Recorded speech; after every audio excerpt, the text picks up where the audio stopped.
It doesn't end, guys. It doesn't end. We will never get away from him.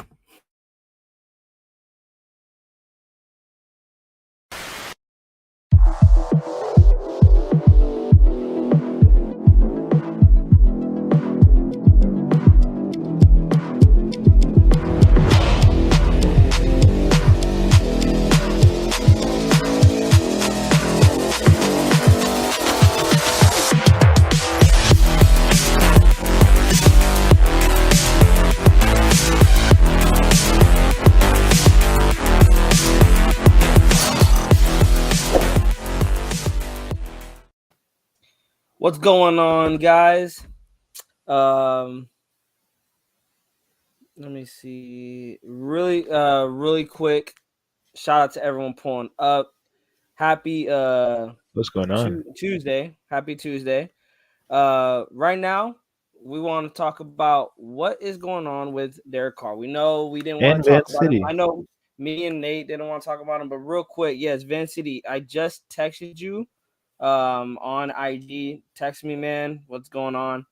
Uh it is. I don't want to have it be public on here, bro. You could text me, bro. Um,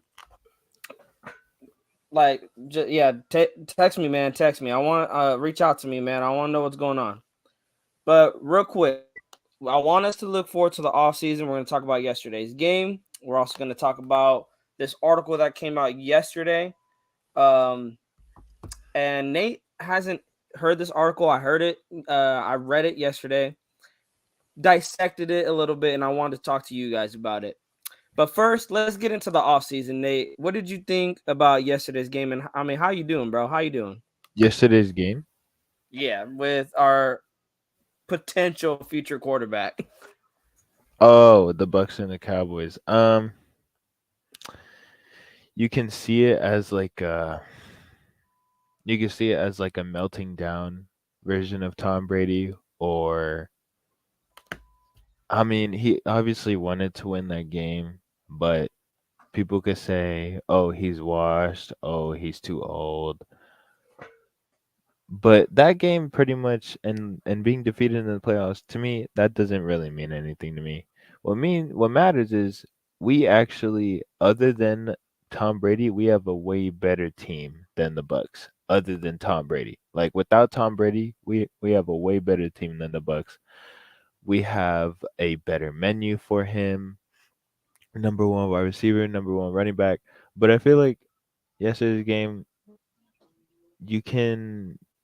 There's really no. It's. I feel like some people wanted him to lose to where like he wanted to come here faster during the off season. I mean, I hate how the Cowboys are like advancing, but I don't know. I mean, it is what it is. Not now. Tom Brady is in. It's in his hands now. You know. Yeah, I mean that really hit it on the button. The Bucks were 32nd in running offense. They had no run game whatsoever. It showed in the playoff game yesterday against the Buccaneers. I believe they only had about like close to 52 yards rushing as a team. Yeah. He had no run game. Mike Evans was dropping pass. His whole receiving core was dropping passes. Really, he was really giving no help. Like if anyone is not getting any help, it's Tom Brady on that Bucks team. Like you said, Nate, he comes over to the Raiders. He's getting Devontae Adams. He's getting Hunter Renfro. He's getting Josh Jacobs, Darren Waller. And Josh McDaniels made it known to Raider Nation, to us fans, that he's going to fix this offensive line. Him and Ziegler are going to fix this offensive line, and they are going to fix this defense.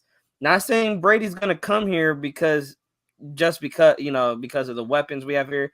But if he was to come, he would be coming, in my opinion, a situation than he was with the Tampa Bay Buccaneers. Um, some other quarterbacks I'm thinking about. Um, do you think we go with Stidham next season as a starting quarterback? Like, how would you feel? Like, let's say Stidham wins the starting quarterback job. How are you feeling with that? Guys, Well, also, I real quick, guys, also I apologize if my Wi-Fi is if I'm tweaking right now on YouTube. We've been having storms like crazy out here in Yeah. California. So please bear with me. We haven't gone live for a while, guys, and we want to come on and talk what's been going on with the Raiders lately, and then also the rumors going into the off season. But also, before I forget, if this is your first time joining us on a live, please hit that subscribe button. We are trying to get up Yeah. to 500 really before the next season starts. If we could get to 500, big milestone for us, and it's because of you guys. Also, hit the like and hit the bell so you guys can be notified. And please share the link around, and let's get as many Raider fans up in here, and let's talk some Raiders football. But go ahead, Nate. Yeah. Well, right now it's up in the air whether to draft a quarterback, have Tom Brady be a Super Bowl bridge quarterback for that drafted quarterback, if we draft one, and that's why it's a 50-50.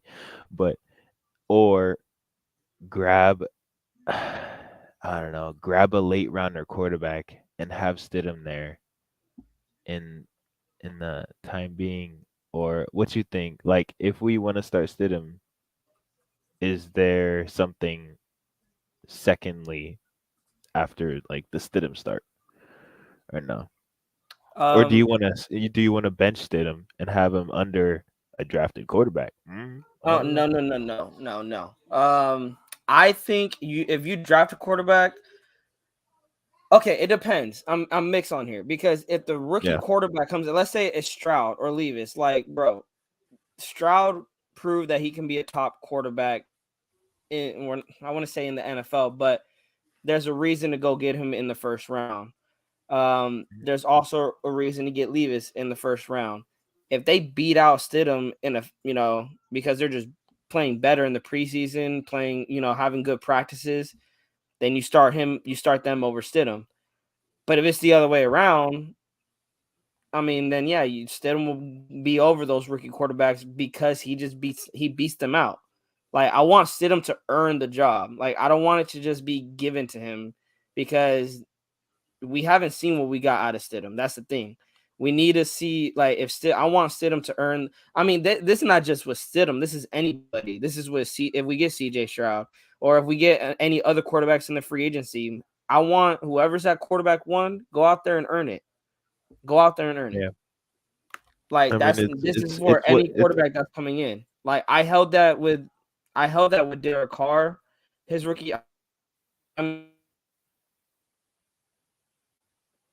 his rookie outplayed Matt Schaub to earn that starting job.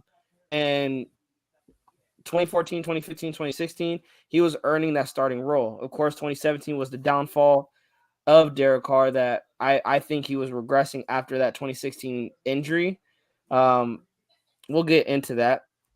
But he earned his right to be the starting quarterback for 9 years, in my opinion. Then again, he didn't have any real competition to really like go against him in the preseason or in practice in the offseason. But now, I mean, we have a quarterback competition going into the offseason. yeah. I want it, whether it's Stidham, whether it's a rookie quarterback, whether it's a free agent pickup, earn the starting role. But Nate, I wanted to ask you real quick, man. I'm glitching out here. If I switch to my phone, I'm because I might need to switch to my phone, and I'll stay here, but Hmm. I may need to switch to my phone if I keep tweaking here. Um, real quick, I'd love to have Brady, but we need a franchise quarterback for the future. No, that Raiders fan, that's where I'm at. Like I love Brady too. I would love to have him, but I don't like that's short term. Like that's not long term. That's short term. Brady doesn't have anything left. We need a quarterback for the future of the team. That's where I'm at, John Storm. Like, I mean, if Brady comes here, it's not saying he doesn't have anything left. It's just we know it's short term. You're not getting a 36-year-old Brady that can play for another 10 years or 8 years. He's coming here to play maybe a year, if that, maybe half a Yeah. season. You know, One or two, yeah, a half a season, 1 to 2 years, probably just to be a Super Bowl bridge. I guess I don't know. Real quick, But sorry guys, got something that just popped up. But real quick, guys, let's get into it. Nate, you haven't read this article. You didn't know about this article. So I'm gonna read it to you guys. Like I said, my Wi-Fi is tripping, so I won't share my screen. But it's a long article. If you guys want, please bear with me. Also, please share the link because I'm seeing this article being put out on social media, but it's being like spewed the wrong way. They're making the person that wrote it. His name is where is it? His name is Hondo Carpenter. They're making him sound like he's picking a side, like he's either picking Carr side or he's picking Josh McDaniel's side, when that's not even the reason for the article. bro, The article is basically just telling us what happened. He's not picking sides. He's not showing bias. He is telling Raider Nation what happened. And this article, amazing article by Hondo Carpenter. It's a long article, so please bear with me. Please share the link around to fans that you think may need to, we need to talk about it. They need to hear it because they put a little piece of the article out and then they try to throw a narrative out there. And I don't like that. I don't like that they're just throwing the narrative out there. yeah, Show the whole article, because the whole article as a whole tells a crazy story about the Las Vegas Raiders in the 2022 season. Real quick, John Storm said, Jarrett Stidham did great for the preseason. Give him a chance. I would not be against that. As long as we build the offensive line and the defense, that's what matters to me. But real quick, guys. For me, I say let any quarterback we have the floor, and whoever shows out, granted a first starter. Exactly. So real quick, from SI.com, this is from Hondo Carpenter, who I came to find out is a Raider beat writer. He was following the Raiders for about 3 years. And he wrote an article yesterday. And this came out at 1:28 p.m. Eastern time. This article was "What Went Wrong with the Las Vegas Raiders and Derek Carr?" ? He subtitles it, "The Las Vegas Raiders and Derek Carr's 9-year relationship is over, and we take you inside to find out what went wrong with the relationship." So, guys, buckle up because I'm telling you, it's a long ride. I hope my Wi-Fi ain't tripping. If it does start tripping, please let me know, and I will kindly switch to my phone so you guys can hear me better, because I see that it's saying it's unstable, man. Like, this is crazy. Hold on. Nate, can you go to our YouTube page and tell me how I sound if I'm like in and out? Because my audio is fine and it's fine. I don't really care if they see me at all. Oh, you're fine. Okay, because my internet telling me I'm tweaking right now. So real quick, guys, from Henderson, Nevada, as he was writing, Hondo was writing, as with any divorce, there are always two sides. What went wrong, and usually the truth is somewhere in the middle. And do my due diligence for this article, I spoke to multiple sources from the Las Vegas Raiders and others who gave me superb information about Derek Carr throughout my 3 years covering him and this team. I talked to numerous players about the situation and others who will lend credibility to the situation. And here is what I have learned. We in for a ride, y'all. We in for a ride.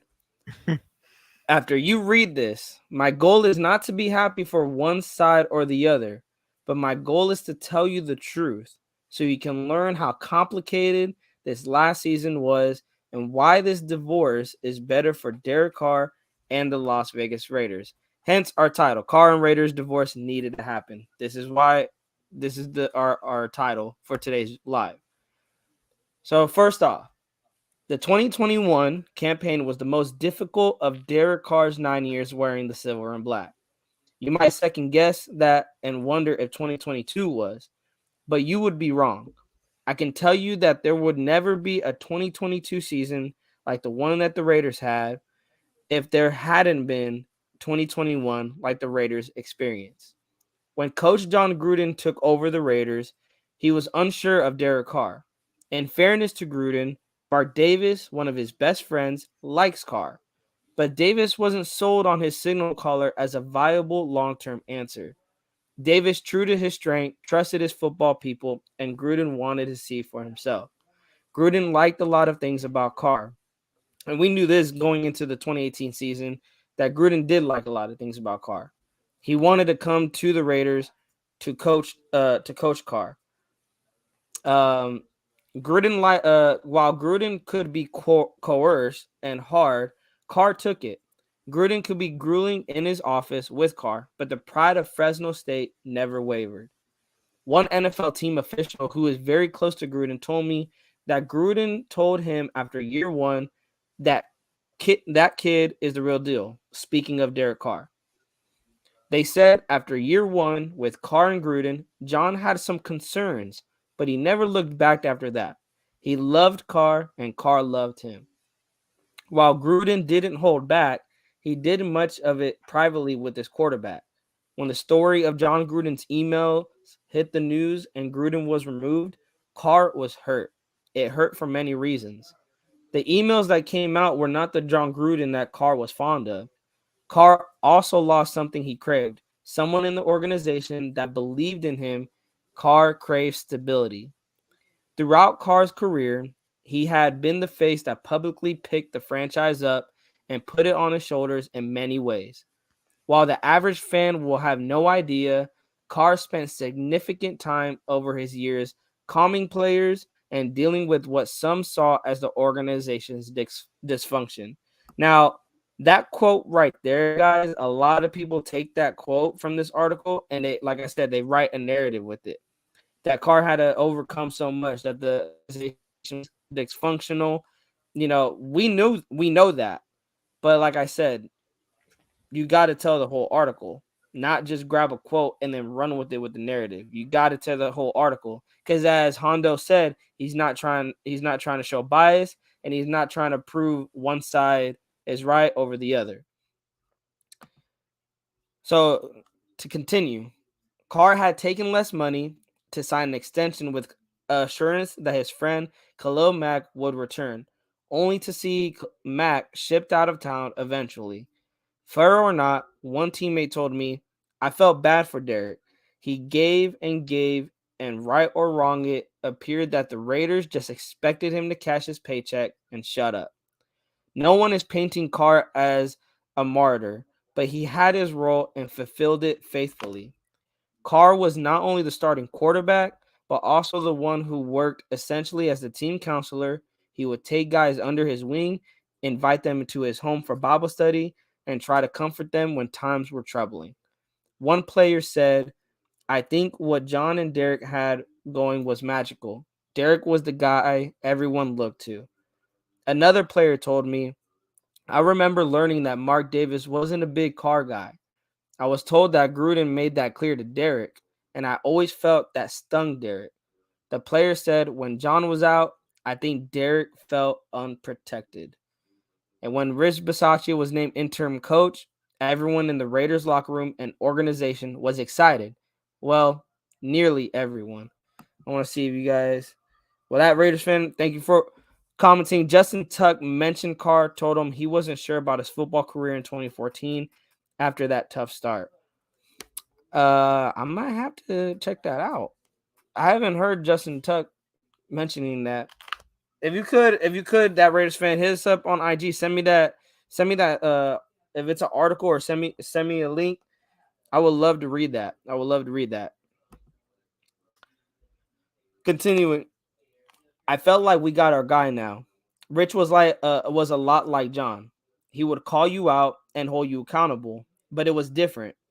With Gruden, you played for him. There was never a doubt he was the boss, and he could say things that stung and walk away laughing, one organization member said.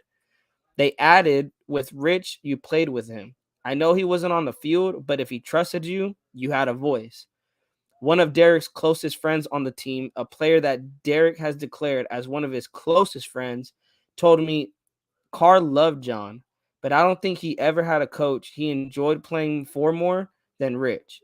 I previously reported and broke the story that Josh McDaniels was a candidate for the Raiders head coaching job. So this is like towards the end of the 2021, because we were still like in the 2021 season, and as you know, with John Gruden and Rich Bisaccia, now we're like heading towards the offseason when Josh McDaniels came to the Raiders. Just to help you guys follow along. I also reported and broke the story that McDaniels had reached out to Derek Carr before taking the job, something that Josh McDaniels has acknowledged publicly. McDaniels has always liked Carr, the player. He didn't know him as a person yet. Again, in previous years, I had reported that New England was one of the teams reaching out to the Raiders to see if Derek Carr was available when rumors swirled of Gruden's frustrations with Carr. As I also reported, the rumors of Gruden's frustration were false, but the Patriots desperately needed a quarterback and they liked Carr. McDaniels spoke with Carr. They discussed philosophy and the system. McDaniels was frank with Carr that he wanted to not just come to Las Vegas, he wanted to coach him. Carr was still hurting, as were his teammates, but he was excited. With the excitement that McDaniels had proclaimed, he felt he was possibly getting another coach in his corner, and he was. Many in the locker room felt like Davis, who leads an organization that talks so much about the value of the players, had wholly ignored those wishes and subsequently fired Bisaccia, and that hurt his team. And I think you guys, I think we knew that. I think going into the offseason, I mean, me and Nate made Raiders Primos towards the end of the offseason. So we really didn't, talk about, when Josh McDaniels came here, how that could kind of, split the team in half, because we seen players playing for Rich. Like, they were playing for him. They talked highly of him. And then, Rich, writing notes to the players after that playoff loss to the Bengals. I mean, why wouldn't you want to play for a guy like that? So I can see where the players are coming from, wanting to play for Rich, but at the end of the day, it is a business standpoint. But I can see why the locker room was probably split. Um, Carr took the call from McDaniels and was encouraged. He was exhilarated with how McDaniels explained his system, and both shared a desperate passion for a Super Bowl title. After the phone call, McDaniels told one colleague he's hungry to win. He said that about Derek Carr. McDaniels said that Carr is hungry to win. According to that colleague, Josh and Dave Ziegler were fired up. McDaniels took the job and things began to escalate. Carr quickly grew fond of Dave Ziegler. One person close to Carr told me Derek loved Dave. They hit it off. Dave was very honest about the deal they wanted to draw up, and Derek and his team were honest what they were looking for. So I want to tell you guys right now, this like that it seemed that there was an understanding when the contract was made, Derek Carr's contract. It seems that Derek knew that it was kind of like a 1-year prove it deal also. That they like it's not that they didn't want him there, but it's like, hey, we could back out of this contract if we want to. But here's an extension also. If we want to keep you, you're gonna get a good payday. You got to go ball out. I mean, that's the way I'm looking at it. But it seems Derek and Dave, they came to an agreement and they agreed on that deal. Derek knew what the deal was, and it's not like Dave set him up or anything. That narrative that's been going around too. That me and Nate talked about it, but you guys may know that narrative that's being tossed around there. Derek and Dave knew what the contract was, and they came to that agreement that it was, we can get out of the contract after this season, and if we keep you, we give you a big pay raise. Let me see. I want to see. John Storm. Carr did put lots on his shoulders. He is a great man. He always spoke from his heart. He had great numbers when Mac left. It sucked. I'm back. Carr had good numbers, but when the offense was not working or defense was poor, Carr took it hard. Should have kept Rich. And I mean, John Storm, I gotta disagree with you with that. I mean, I wouldn't say actually no. I would say as keep a Rich, as a head not coach? as a head coach. Not as a head coach. You should have kept Rich Bisaccia as a special teams coordinator, Hold on, I have but to get into my mode. You know what I'm saying? but there could be a lot of again that could split the locker room. You got a guy that's not the head coach that players loved and they would have played I w- for, and you have a mm, guy as the head coach that a lot of people may not agree with the decision to move on from Rich Bisaccia. That I they, mean, our they special didn't really teams is want him doing there. pretty good now. Well, it's really not even about the special teams, being bad or anything. It's just having a guy like Rich in the building. Would that made a difference? Maybe, maybe not. You don't know. But I think it would have still probably split the locker room. But to keep going, guys, and like I said, one person close to Carr told me Derek loved Dave. They hit it off, and Dave was very honest about the deal they wanted to draw up. And Derek and his team were honest what they were looking for. One NFL executive told me there is no way, not in fucking hell, the Raiders give Carr the deal that they did if they saw this coming. Not only does Carr's contract have the February decision date, but the no trade clause. That deal made no sense if you aren't sold on the guy, which Josh McDaniels and Dave Ziegler were. So, like I said, Dave Ziegler and Josh McDaniels, they wanted Derek Carr. They wanted things to work for Derek Carr. And John Storm, you said not just for special teams. I mean, who knows, man? Who knows? That's the thing. That's where I'm at. Like, who knows if he stayed here? Where would this Raiders teams be? Where would this Raider team be at? He went 7-5 during his time as an interim head coach. Yeah, Um, which, yeah, it's a winning record, but you don't know. You don't know. The thing is, we got to look at it like this: the Raiders finished third place. Like I had to think about this, Nate, real quick. The hmm Raiders finished third place in 2020. That means they were likely going to get a light schedule. Now they got a hard schedule because they had like the AFC North in 2021. They had a where did they have to? They had to go to the Giants. They had a pretty tough schedule in 2021, but it was not as tough for me as this season. Reason why this season was a tough schedule is because we finished second last season. So yeah, as the more we win games, we got to remember the tougher the schedules will come. That's how it was in 2016 when we finished second in the AFC West. And based off our winning and based off where we finished, we're facing the second place team of other divisions. You know, fact. so we have to think like that. And those teams are just gonna get better. Where on the other hand, we were not getting better. So it was really hard to really just throw Rich in there. But like I said, I I wish we would have seen that, John Storm. Just to maybe what could have been, what could have been. Back to the article. Hondo says, I can tell you with 100% certainty that Josh McDaniels and Dave Ziegler were sold on Carr. McDaniels shared with his friends around the league how excited he was to coach Carr. When the Devontae Adams deal looked dead at one point, Carr revived it. It was Carr who helped get it going again. McDaniels and Ziegler raved to people about how instrumental Carr was and how much they appreciated the relationship. There was a sense of unity between Carr, Ziegler, and McDaniels. But as one person from the organization told me, that didn't mean that Derek felt loved by owner Mark Davis. Once the Mm. team arrived for training camp, some things changed. McDaniels had done everything he said he would, and so had Carr. McDaniels saw many things he liked in Carr, and Carr liked McDaniels' rings, but there were cracks in the relationship even then. One of the team's players told me, I had never heard Derek spoken to like Josh did. He didn't drop F bombs or ridicule him, but film sessions with Josh are brutal.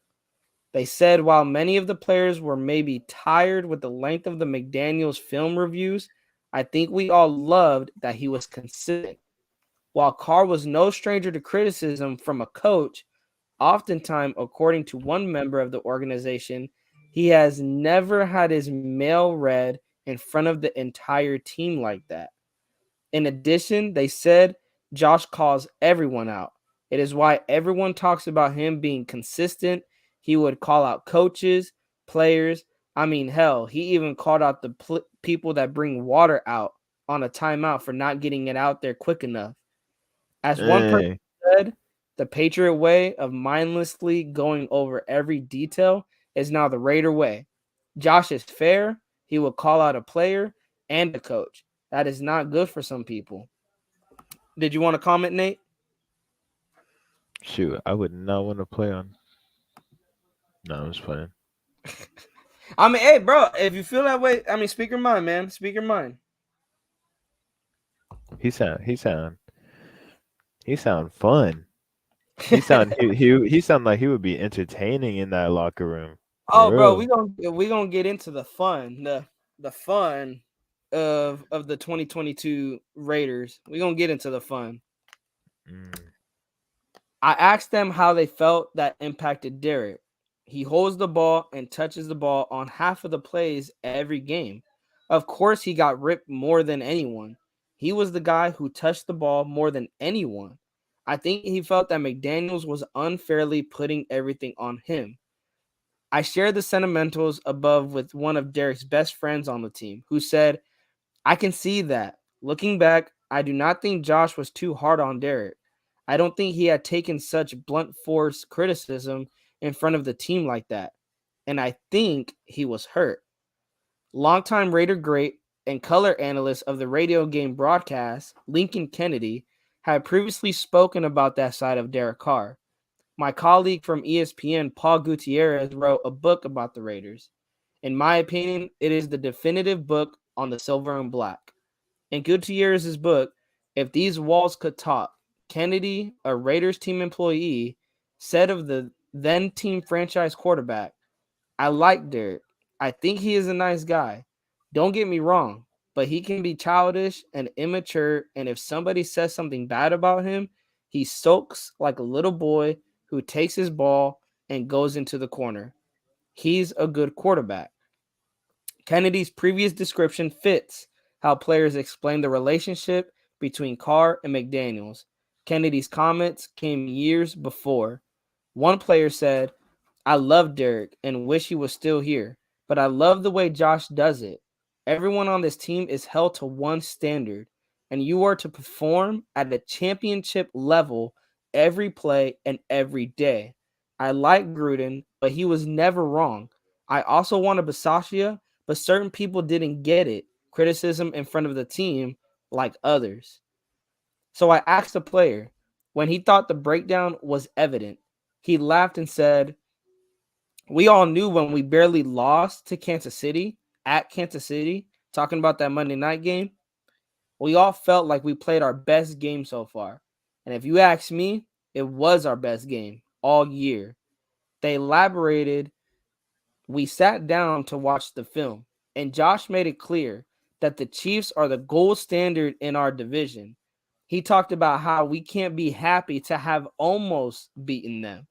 Now we knew why, where, and how we had to get better.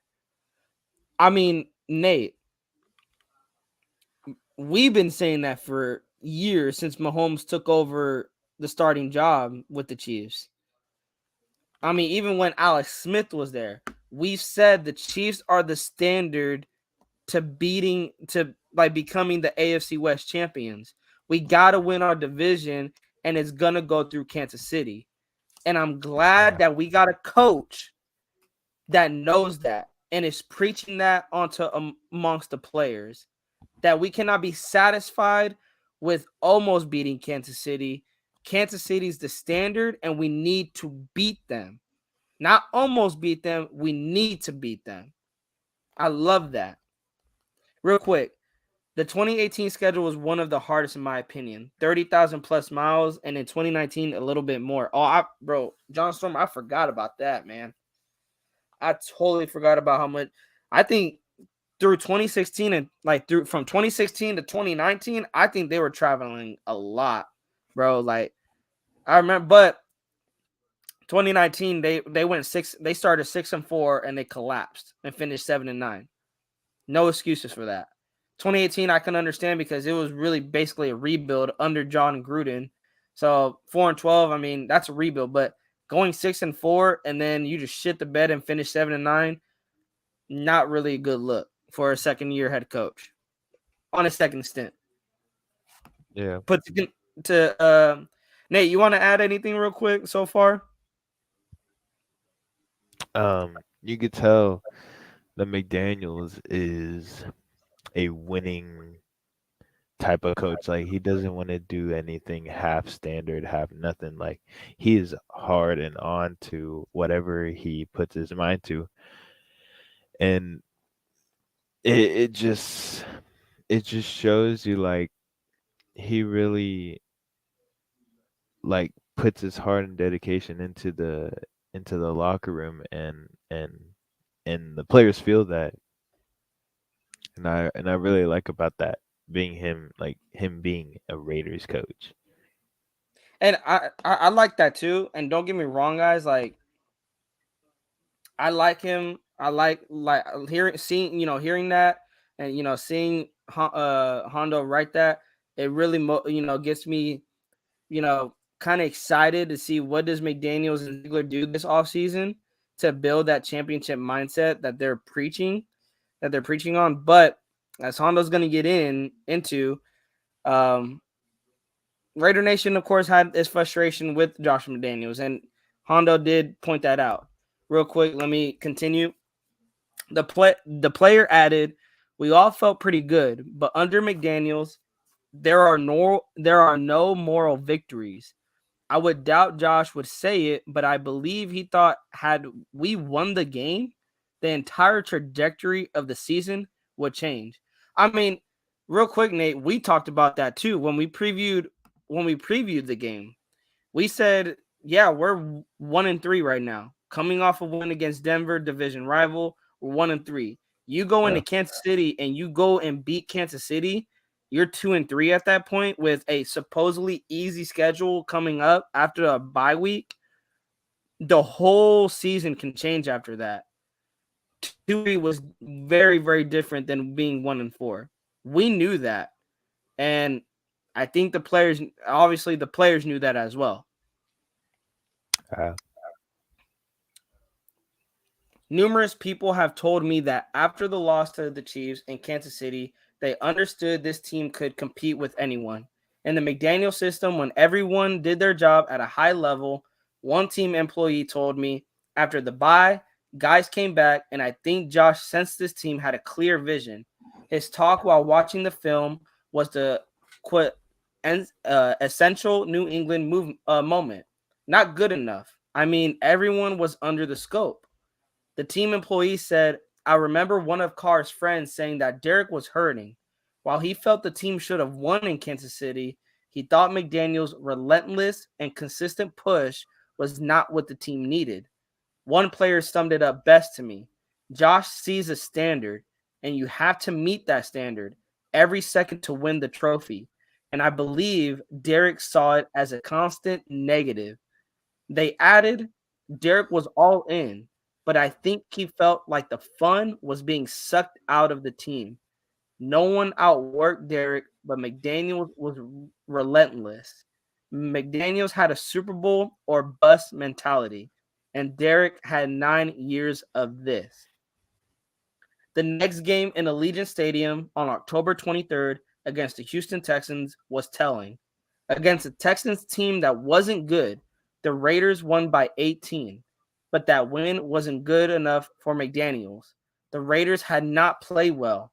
One team leader told me, "After we beat the Texans, Josh really made it clear that the opponent we play each week is ourselves. He talked about we should have won, but that we had played down to the level of competition. McDaniels has seen the previous game in Kansas City what we were capable of. We didn't play with that same intensity versus Houston, and he didn't appreciate it." One member of the Silver and Black organization explained it this way: Josh preaches process, and fans hate to hear that, but he wants you to do what the Patriots did all the time. You don't play up or down to competition. You play your best every day, every practice, and every game. I got what he was selling after Houston. I don't think many thought Derek had. According to many inside the organization, the next week leading up to the New Orleans game was tough. The practices were acceptable, but Carr started to become distant. Not that he wasn't around, but that he had a wall up. The following week, the Raiders go and get destroyed in New Orleans. No one even looked like they wanted to be there. As one organizational member said, go back and watch the film. Derek distanced himself. I love the guy, but he felt the world's weight on his shoulders. Derek was different this year, and we all saw it. And I think it wasn't fun anymore. I mean, this is hitting like a ton of bricks, even just me reading this, because Nate, throughout the season, and we're taking a break, don't go anywhere. We still got a lot to cover on the article. But me and Nate, guys, if you go back in the past lives, me and Nate were talking and was like, what is going on behind closed doors with this football team? Because it looked like on the field, they were not mentally there. I mean, Nate, you got anything to comment on that? I mean, like I said, we talked about Oh it. We shoot. talked Yeah. about it off the live, like the live shows, that there's just something different with this Raiders team, and it's not looking good. It's not looking like these players want to even be there and play. Yeah. And when a guy is not feeling himself, just not having the best time and not winning games and not mentally there, and he's a captain, it feeds towards the rest of the team. And that's just how it is. Like the top of the pyramid, if it's not sharp, the rest of the pyramid's not gonna be either. Like it's just how it was, and that at that point, people knew kind of they didn't knew was down and stuff, but it was getting to that point, and everybody, well, not everybody, because people just came this year or last year, I guess, but people that've been there have known that this is a go big or go home season for him, and when he's starting to get down, it's gonna get down. Mm-hmm. I mean, and especially coming from a quarterback too, not Yeah, just a captain, but a quarterback. He's the face of the team, the face of the franchise, and for him to be feeling this way, during that New Orleans game, I mean, why wouldn't the team be like, I don't want to be here? Because I mean, the leader is kind of showing he don't want to be here. So what makes me want to be here? yeah, But to continue going on, guys. According to one player, I think Derek became more concerned about Josh's criticism than he did anything else. The guy was trying, but he had to have a little Josh McDaniels devil on his shoulder. While other guys like that McDaniels held staff and players to one standard, I think Derek was like a cat in your headlights. One player said Josh McDaniels had sold Derek on how much he believed in him and the criticism, I think, and it's just one opinion made made Derek think that Josh was dishonest. McDaniels tried multiple times to reach Carr, but as one person told me, the trust was non-existent. To Derek's credit, he never badmouthed him, but when Josh talked about execution errors, I think Derek took it like Josh McDaniels was saying Derek Carr sucks, and that just wasn't the case. McDaniels McDaniels wanted Carr to understand that the criticism was there for everyone. It wasn't just directed at him. Those attempts didn't work. After a collapse in Jacksonville, the Raiders returned to Allegiant Stadium, and it had been a good week of practice. but Carr was not the same, according to multiple people. And perhaps the most embarrassing loss of the Mark Davis era, the Indianapolis Colts, who many thought were intentionally tanking by hiring an ESPN analysis in Jeff Saturday, who had never coached above high school, then Saturday's subsequent hiring of someone to call the plays who had never done it at any level, the problems hit a crescendo level. Multiple sources say the locker room after the Colts' embarrassment was heated, very heated. Afterward, emotional Carr. And by the way, guys, this is when Derek Carr had that emotional press conference after the Colts lost. This is when he had that he sort of called guys out. It says it right here. Afterward, emotional Carr said, "I can't speak for everybody. I know where I stand, and I love the silver and black. I'm going to give it everything I can every time I go out there. And I can't speak for everybody, but for every man, what's going on in their head. But I can tell you what's going on in my head. And I'm going to give it all that I can every single time." Carr meant it, but it wasn't taken well by his teammates. After those comments, the locker room began to shift. No one ever questioned Carr's heart. No one ever questioned Carr's effort, but he had teammates who questioned Oh, given the green light to do whatever they thought they needed to do for the personally, team I they think had admired from distance was not the Derek Carr they were watching week after week.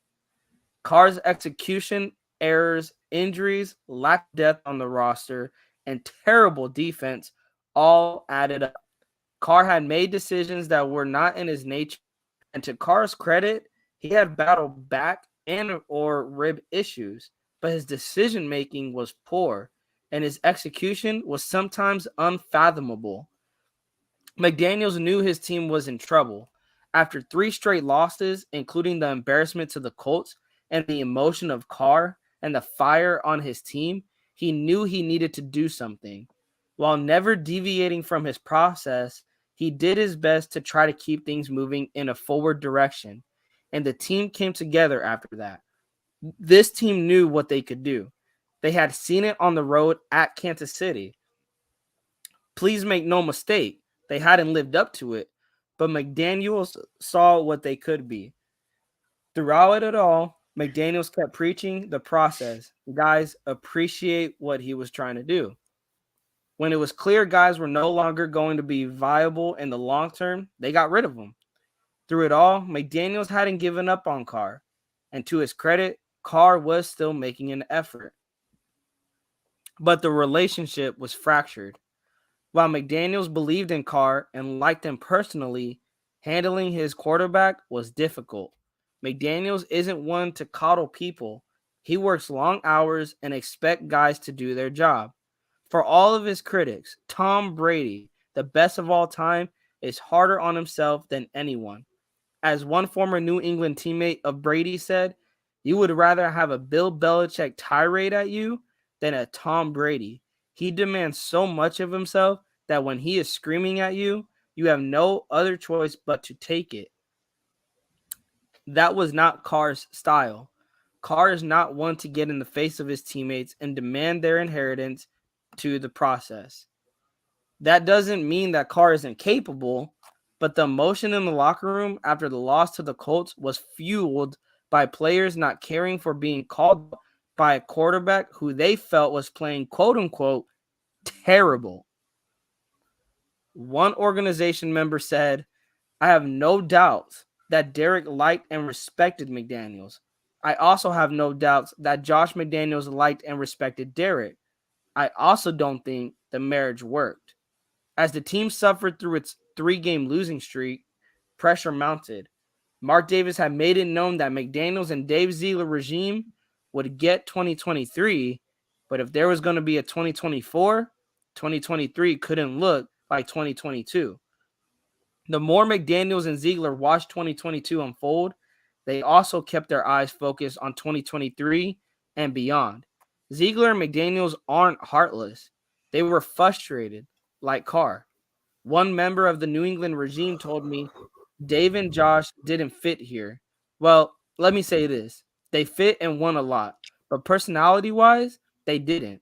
The chess match between Mr. Kraft and Bill is always behind the scenes. But for Ziegler and McDaniels, it is just two guys that keep their noses to the ground and work. Josh and Dave are both much more relational than Bill. The Raiders then won 4 of the next 5 games.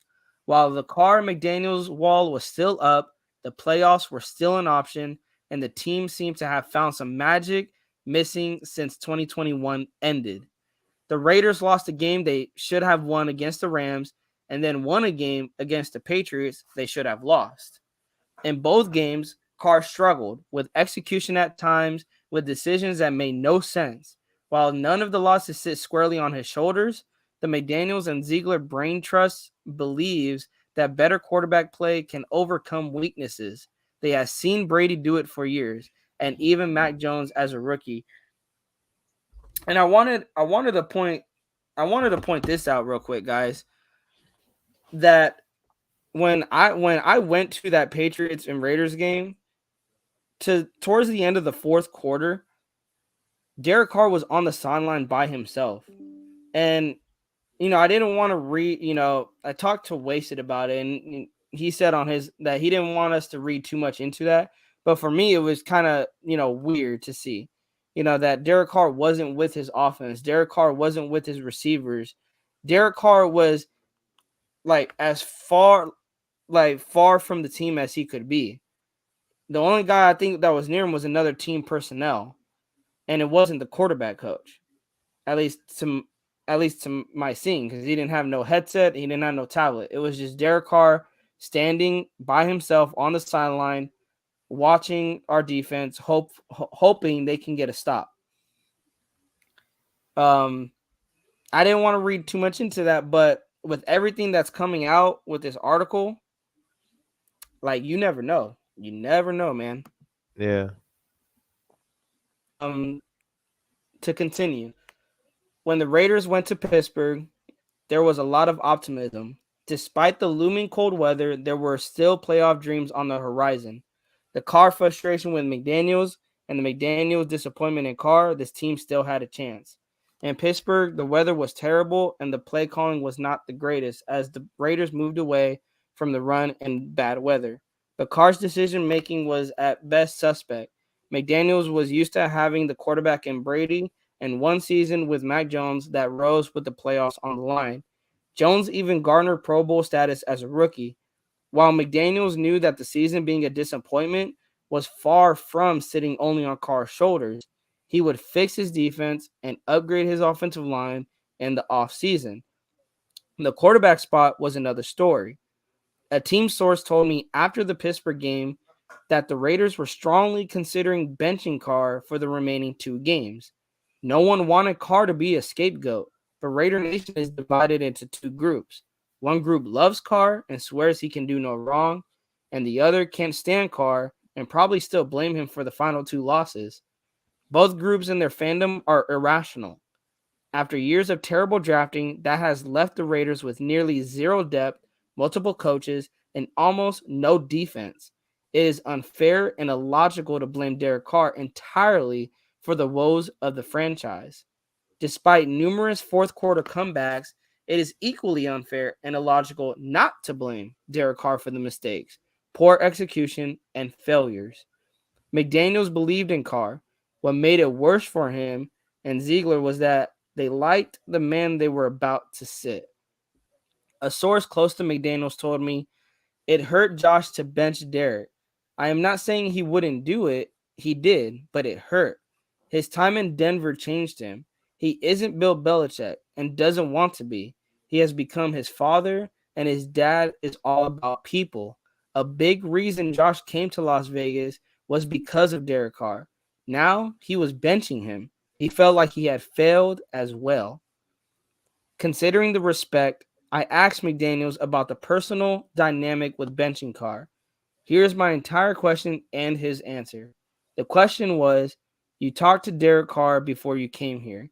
You like him and he likes you, and you guys are respectful of each other. Is making those decisions the worst part about coaching? McDaniels went on to say, probably. And I think the hard part is that when you do it long enough, you ultimately end up making decisions that are really strictly only about football or performance, but not really about the way you feel about the person as a human being. And so I think as a younger guy, I would sit in here and say I probably had a harder time understanding that dynamic because you wrap everything up into the conversation that you're involved in. But as I've been around long enough to see people come and go, and relationships sustain themselves beyond that, that's up to the two people. It really is. And we've cut players, traded players, released players, or people retired. Coaches have been fired. I've been fired. And you still have great relationships with the people that you work for or you worked with. And again, I think that's a personal choice. I choose to invest in the relationships with those people. And if something has to be done from a business perspective or somebody makes a choice to move in a different direction, you have to respect that and move on, but it doesn't necessarily have to affect your relationship. Ziegler and McDaniels knew that Carr was loved in his locker room. And they also knew that while Carr had lost no friends in the locker room, one advantage to the new Raiders way is that everyone knows how the others are performing. Derek's teammates knew that it was not all his fault. Derek's teammates also knew he had not played well. As a franchise quarterback and highest paid player, that isn't acceptable. As one player said, Max Crosby, Josh Jacobs, and Devontae Adams played on the team. They played at a high level all year. Let's not pretend it was mean spirited to put the blame due on Derek Carr as well. While I believe the franchise would have preferred I not ask my question to McDaniels on benching Carr, I did. Carr was the consummate professional. When it was explained to him that they were not making him the scapegoat, but that they had to decide to bench him because of the contract and guarantees, he got it. Derek Carr understood when the team explained how his presence could distract both parties, and he stayed away. Hurt? I'm sure. Carr had been a trooper and a true professional, but he had also been paid handsomely, and you might not like that Derek was benched. That is fair, but acting if he was a victim is foolish. While I am sure every player wants that you mitigated support of Mark Davis, his only obligation is to honor contracts, and Mark Davis did his job. Neither party is happy that it came to this, but both parties are excited about the future. Derek Carr's devotion to this franchise and fan base was absolute. He is genuine. While Carr's teammates will miss their friend, they respect that McDaniels is singularly focused.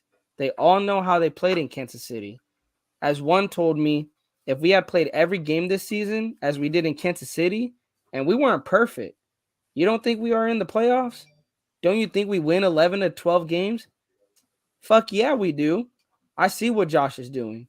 He wants us to be consistent. Consistent is a word McDaniels uses, and so did his players. Now they have to make it happen here in the desert, or that lack of consistency will yield the same results as his tenure in Denver. Mark Davis looms. He has had two coaches lead his beloved Raiders to the playoffs. What do these two men have in common? He fired them. For McDaniels, he needs to find some consistency quickly. Mark Davis wants to believe in him, and Mark Davis does for now. But while 2023 is certain, 2024 is not. And if 2023 looks as inconsistent as the team did in 2022 from a coach who preaches consistency, then the consistency will be that McDaniels will get fired again. And that's the end of the article. Dang. So And we just hit an hour too. yeah, and shout out to hey, if you still with us, shout out to everyone that was staying with us through the entire article. I know it's a long article, but guys, I wanted to read the entire article because since it came out, like I said, there's been a lot of narratives being pushed with the article, and it's a lot of false narratives. They're making it sound that Hondo is biased for Derek Carr or that he's biased for the Raiders organization, biased for Josh McDaniels. He's not biased. It is a unbiased article, and he tells the side from two sides, from Carr's side and from McDaniels' side. And not just from McDaniels, but also the Raiders as a whole. And I mean, Nate, Oh, let me yeah. get your thoughts on it real quick, man. What are your thoughts after hearing that article? Like that is some big time knowledge. Like, what was the last time, bro? That was real. That was more real than Carr's interview, post game interview, bro. On God, like, like that's probably like the most you could do.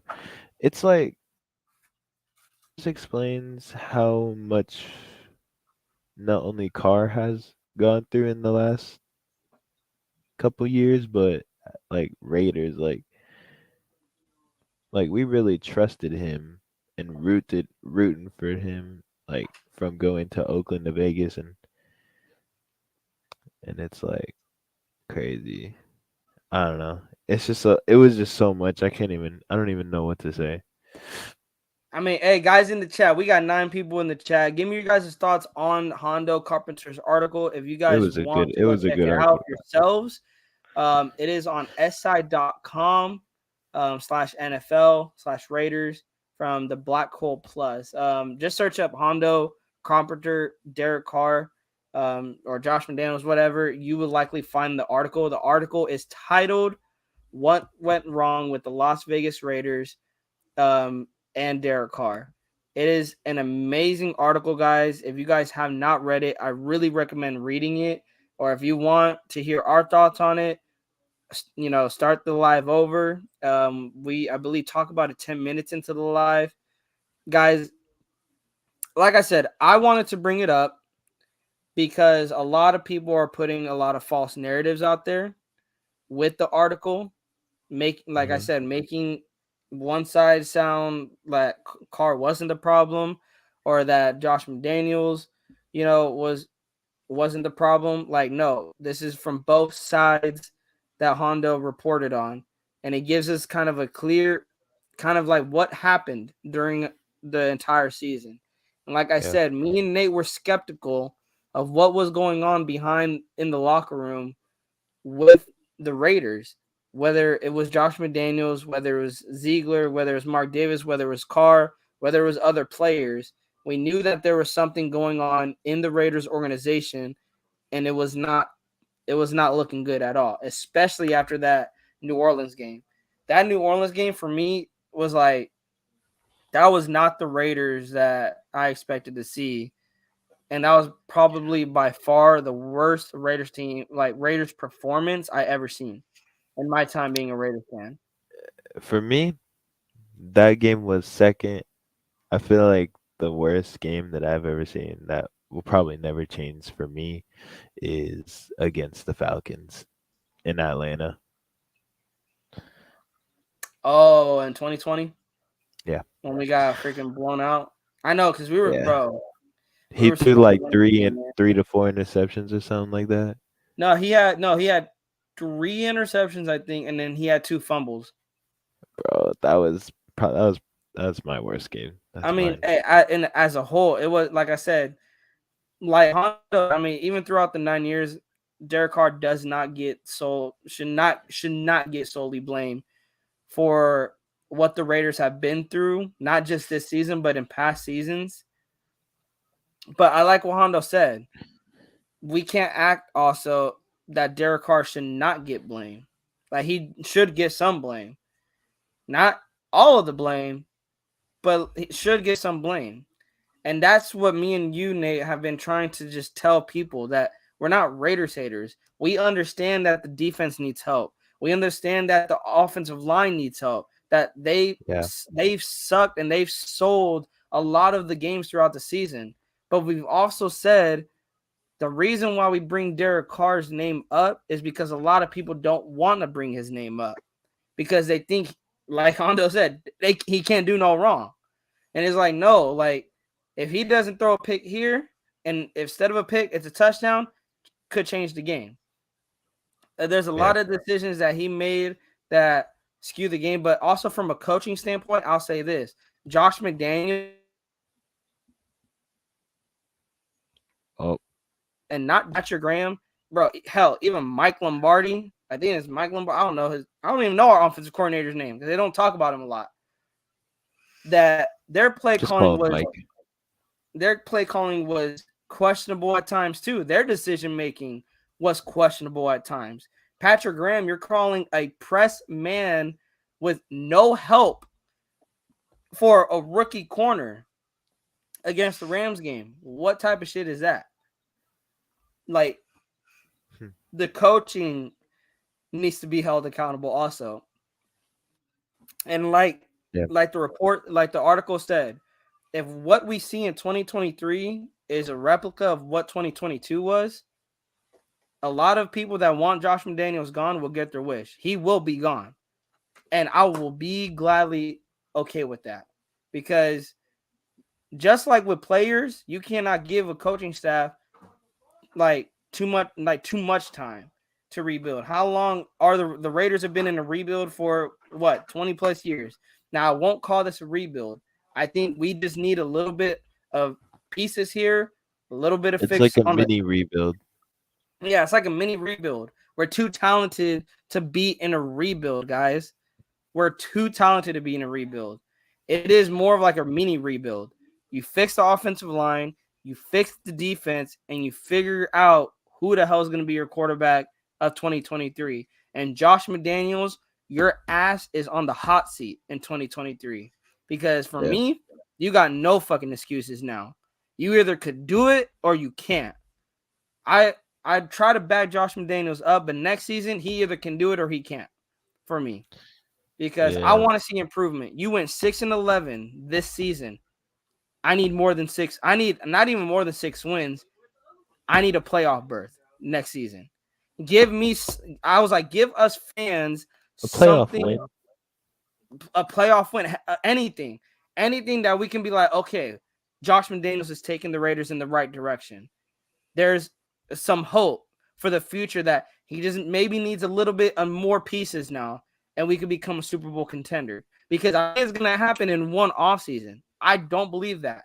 But can a playoff contender happen in the offseason? Hell yes, it can. Look at the Jacksonville Jaguars, for example. Look at the Chargers, who, yeah, they're eliminated from the playoffs, but they got eliminated last year by the Raiders. I mean, look at our case. We were a playoff team last year, and we missed the playoffs this year. One season, you can become a playoff contender. So Josh McDaniels, I don't just want to squeeze in the playoffs. I think what Josh McDaniels needs to prove to Raider Nation that we deserve to be in the playoffs next season. Not just squeeze in that we go 10-7 or 9-8. We We barely need to be squeeze in the at playoffs. least No, we 5 seed. we clinch our playoff berth prior to week 18, maybe week 17. We Yeah, clinch our playoff berth. I would be like 5 seed minimum. Because I really think it's that, Nate. I really think it's playoff or bust for McDaniels. If you don't make the playoffs, you're gone. You're gone. Yeah. Like, it's playoffs or nothing. You got to show Mark Davis that you have this team built for the future. That It was season in and season out, they are going to be competing for Super Bowl titles. Not playoff titles, not division titles, Super Bowl titles. It was basically playoffs or gone for Carr this year. Now next year it's playoffs or Carr. Or no, I said playoffs. Playoffs are gone for McDaniels. And I like that because now we're learning on how to move on from stuff. And the thing is, I would root for McDaniels. Like, I'm not saying like going into the season, I hope McDaniels fails because I want him out of here. No. Like, has there been questionable play calling from McDaniels' part? Hell yes, there has. There has been numerous times where I'm scratching my head like, why is he calling? Like, it started in week 1, bro. Like, when you call it end around like fake to Devontae Adams, and it looks like Adams is gonna pass, and then he ends up getting sacked. Like, what the hell was the play call? And I think before Yeah. that, you had a big play to Devontae. I think it was like a 40-yard catch, and then you call some dumb shit like that. Like, it's stuff like that I don't even want to see next season. I want to see Yeah. Josh No trick McDaniel get plays. better at play calling, get better at developing players, and motivating this team to win. I mean, Yeah. from the article, it sounds like he can do that. He can lead a locker room, but it matters if the locker room does buy in. And it seems that Carr was not bought into McDaniels. He Yeah. Trick talked plays hard. kind of killed me. Yeah, Derek. It seemed because Derek talked about that at his presser that a lot of guys may not be bought in, and I think he was actually one of them that was not bought into McDaniels. And hey, we wish wherever Carr goes, wish nothing but the best for him. The only time we hope he doesn't do great is when he plays against the Raiders. It's nothing against him. It's just I care about the Raiders more than a player. That's just me. Yeah. I would rather see the Raiders win a championship before a player. Now, if he wins a championship, hey, shout out to him. He earned it. But I would Yeah. love to see the Raiders win a championship. That is Oh the my team I gosh. grew With up the loving. edge, bro. And the thing is, I really got into football when Derek Carr got, I wouldn't say when Derek Carr got drafted. I really got into it around like 2012. But I was freshly into football and into the Raiders when Carr came in, basically into my Raider life. So I'm almost been with Carr, and I rooted for him coming out of Fresno State. I rooted for him during his rookie year where people were calling for his head, saying that he wasn't the future, he wasn't the franchise. And I was like, bro, you got to give Carr some time. You got to give him some time. And then 2015, he showed flashes. 2016, definitely showed flashes. After that Dang. leg break, And bro. damn. After that leg break, I'm telling you that, Hearing that, bro, hearing that 2016 definitely showed flashes. Like it, it, bro, it, he it showed was. flashes that because the thing is, like, I gotta take people back to that 2016. I know I don't want people to hold on to that 2016 season, No, I'm but I just need saying, like people. I it need kind of sucked how people. it's gone. I need people to understand the Derek Carr in 2016 compared to the Derek Carr now. Against the Buffalo Bills in 2016, Derek Carr and the Raiders were down 24-9 in the middle of the third quarter. The Raiders will go on to score 25 unanswered points and win 38-24. I'm just like, if we had that car, bro, holy, Like, like right for now, me, I trusted that no matter how down we were, how down the Raiders were, Derek Carr was always going to somehow, like, I may be, it may suck to say this, but bro, in that moment, before Mahomes was like doing all this crazy shit, like on all these comebacks, like for me, Carr was doing that. Like for me, yeah, like I could trust Carr was gonna make a comeback. I could trust Carr to make the tough throw. Like when Carr got the ball, I was like, bro, we're gonna go and win this game. Like that's how I felt. And then as 2017 went on, and then 2018 went on, and 2019 went on, my trust with Carr to win us the game was getting lower and lower and lower because he had games where he did win us the game, but he had games where he would throw the game sealing interception or he would fumble on a sack. yeah, And it was a side of Carr that I feel like us Raider fans never seen before. At least for me, because we were like, bro, where's the MVP Derek? Where's the Derek Carr that we seen jump over a Saint in week 1 and for a first down? You know, like it was weird. And that's what I'm saying is this divorce needed to happen, Nate. And I'm yeah, looking forward to the offseason to see what the Raiders are going to do with the quarterback position. And I'm interested to see where Carr ends up. And wherever he goes, man, I hope you play your best ball with them. Because maybe it just didn't work out with us. Maybe it just wasn't going to work out with the Raiders. And it hey, sucks to say because the thing is, Nate, I think at the end of the day, we may criticize Derek Carr a lot, But deep down, bro, guys, me and Nate really wanted to see Carr win a championship with the Raiders. Like, Yeah. I really believe deep down that me and Nate, as much as me and Nate get on Derek Carr, we wanted to see Derek Carr win a championship with the Raiders We because talked about it. not only, yeah, that's the thing. We talked about it, We you know, talked about like it in like half of Alive. Like I actually remember us being like watching our team right now, like with the team that we have and Derek Carr as a leader of our team. We said that like it was like last season where the like no, it was when the Brady news got leaked where Gruden turned him down, and we were oh like, yeah, man, like to be honest, the Raider Super Bowl trophy would just it just it would just hit different rather than a Brady, and we really want that, and it's just like it would feel way better. That's what we said. it's because for us it was like, yeah, we criticized Derek, but after everything that he's dealt with through the 9 years of the Raiders, and then everything, with the Kardashians and the Kardashians going back and forth. If he was to ever lift that Super Bowl trophy with the Raiders, like like you said, it would just hit different because I feel like we would just remember those tough moments, those Yeah, tough seasons, those tough games, those debates whether Carr should stay or Carr should go. And yeah, to be honest, to see that it is an end, I could feel Carr that it's over. It's like over. 9 years of his life. We gotta also take like it's not only 9 years of our life, 9 years of his life. Like Yeah. he really loved the game. He really loved the team. He loved the franchise. He loved the logo, the shield.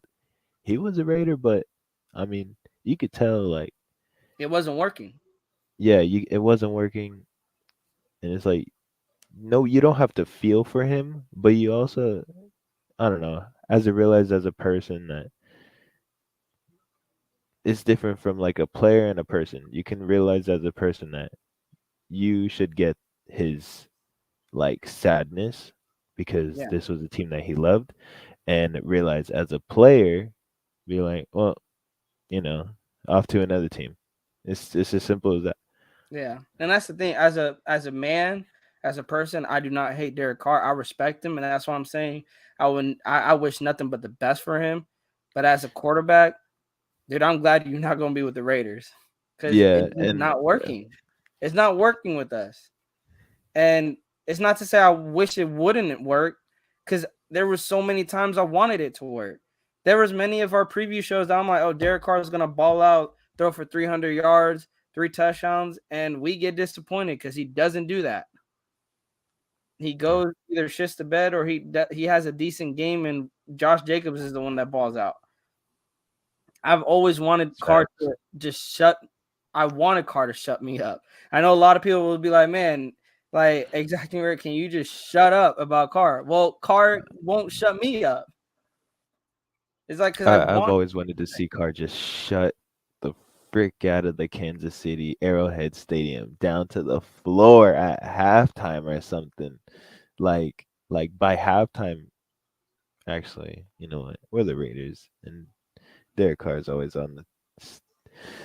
Well, I shouldn't say halftime because we always blow halftime leads, but in the fourth quarter, late in Five the of no them to be exact. five.